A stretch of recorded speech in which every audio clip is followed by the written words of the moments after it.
Hi again, and welcome back to Platonic Soul. I hope you've been well. So, Eros and metaphysics, not two topics you often see together, but Plato isn't your typical philosopher. If you like quick and simple answers, you might want to stop watching this video right now. The truth is that there's actually a massive blank, a question mark, at the heart of Plato's teaching on love and desire. If you're not already quite familiar with Plato, this episode may surprise you, and in a certain sense disappoint you. But I actually don't think the latter will happen. I think it's possible you might find that this question mark makes Plato even more fascinating. As I'll explain later in the video, Plato gives us a fair number of hints and suggestions we might use to unravel this mystery. It's almost like delving into the occult, except that as we saw with our last episode, there's this radical openness to questioning that we perhaps don't always see with the occult. Anyway, we're also fortunate to have something else on our side, something that's really kind of rare in the history of philosophy, and I'll also get into that a little later. So anyway, in the last episode I talked about how the prophetess Diotima, with her simple statement that all human desire is for nothing but the good, has in effect sent us on a mission because it's caused questions to arise in us that, when answered, seem to lead to more questions. Here I'm reminded of a story by an ancient scholar of Plato. According to that story, when Plato was dying, he had a dream in which he was a swan moving from tree to tree, causing a lot of trouble for the swan keepers who were trying to catch him. So it's kind of similar here. He just seems to sort of move away as soon as you feel you're close to understanding him. But that doesn't mean we're on a wild goose chase. Although this journey will require us to go pretty far afield from the symposium, I think you may find it an adventure, an experience that, in its own way, can be both enjoyable and consciousness expanding. This is a mission that will necessarily involve us in metaphysics, the study of reality as such, or as Aristotle put it, not particular types of beings, but being simply as being.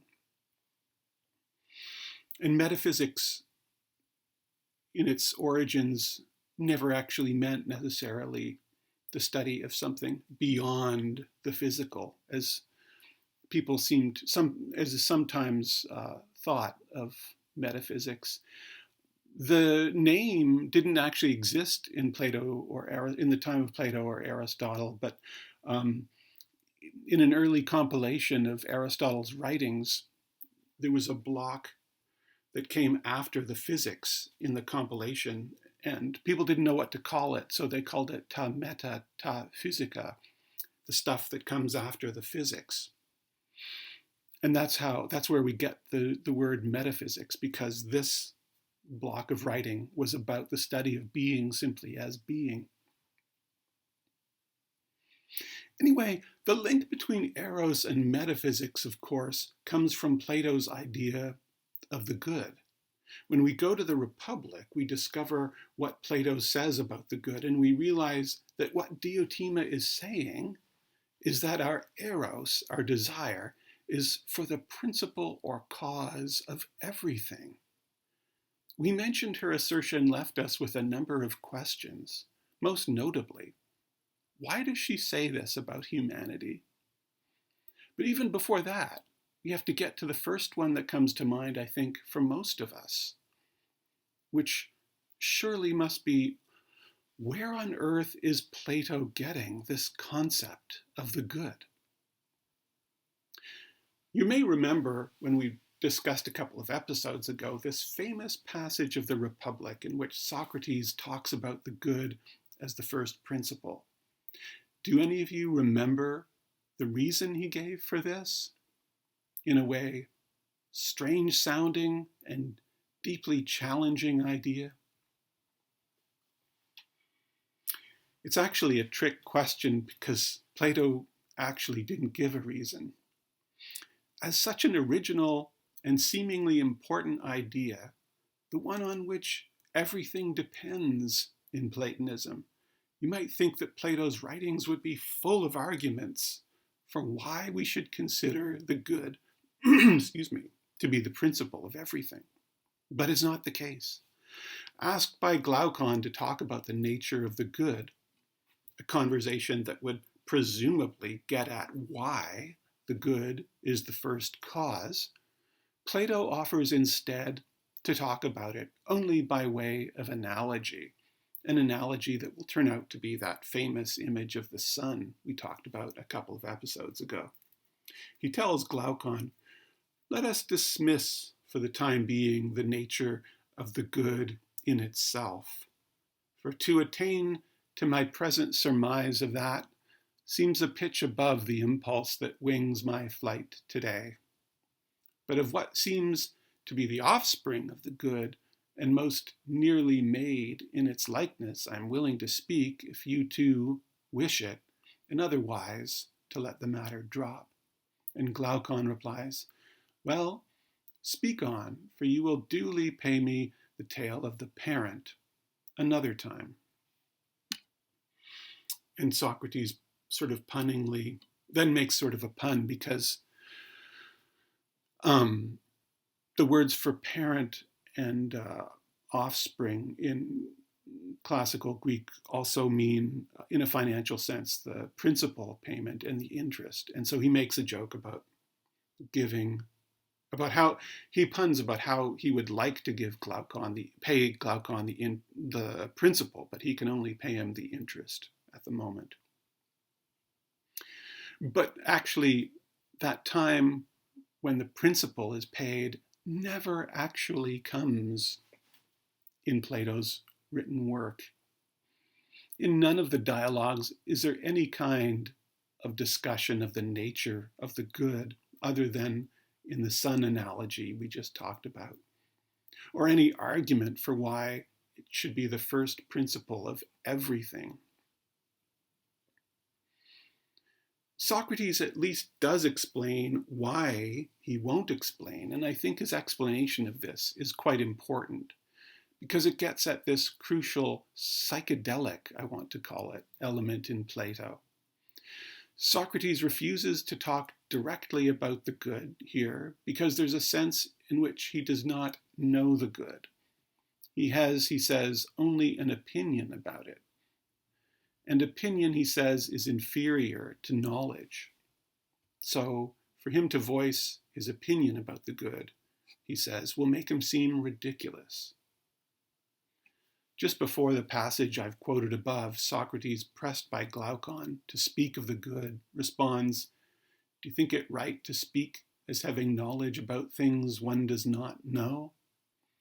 Glaucon replies that Socrates need not speak about the good as someone who knows it. He could just speak about it as someone who has an opinion about it. But Socrates replies that opinions without knowledge are ugly.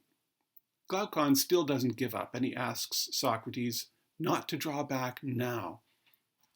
"It will right well content me, my dear fellow," Socrates replies, "but I fear that my powers may fail, and that in my eagerness I may cut a sorry figure and become a laughingstock."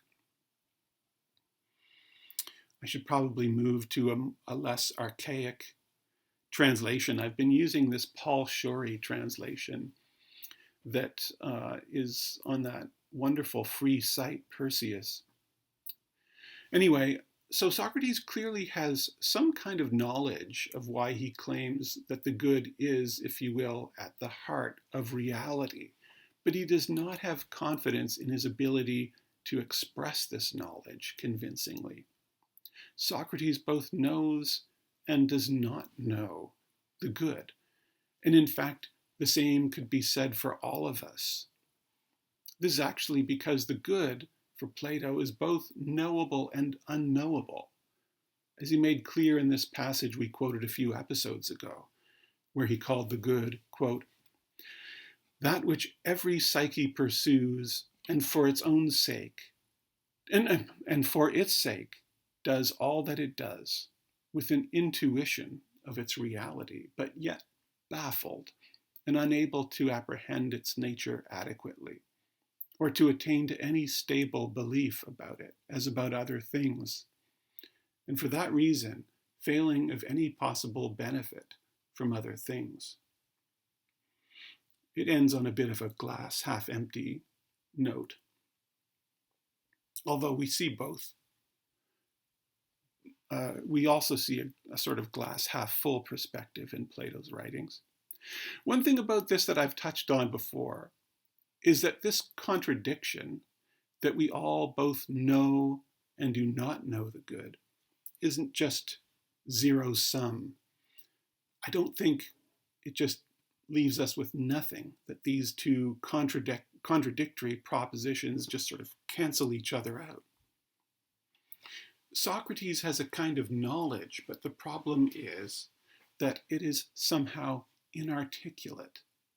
And I think we can all relate to this. If we're sensitive to what's going on inside us, we realize our cognition of reality goes beyond what we're actually able to state. And this makes me wonder if that famous goal of Descartes, clear and distinct ideas that sort of set the pattern for enlightenment and scientific thought, for all the good things this ideal has brought us, it's been in a way harmful, almost traumatizing for humanity. There's a kind of binary computer-like logic to it. Either we know or we don't know. Something is or isn't the case. That tends to deaden our sensitivity to what's going on deeper inside of us, to inarticulate forms of cognition, and to, in a way, cut us off from ourselves. And I wonder if this state of being cut off has driven us, as I've suggested in earlier episodes, to blindly seek oneness in all kinds of harmful things, addictions of various kinds, or political extremism, the attempt to lose that feeling of alienation in a communal sense of certainty. Anyway, even though Plato doesn't seem to want to openly and directly speak about the good in his dialogues, we're not simply lost, actually quite far from it, for a number of reasons. One is we're all armed with these inklings and intuitions of our own, as Socrates says. Another is that Plato actually seems to give us hints and suggestions in the dialogues. And modern scholars have put forth fascinating extrapolations and interpolations, trying to reconstruct his thought on this point. Thirdly, and I think most importantly, Plato's dialogues don't just stand in isolation. Plato's writing, and also his teaching at the academy, kicked off a massive philosophical tradition, one that continued throughout the ancient world and was really given massive new life toward the end of the Roman Empire. This kind of Platonic renaissance that modern scholars call Neoplatonism. And Platonism has continued to be developed and interpreted.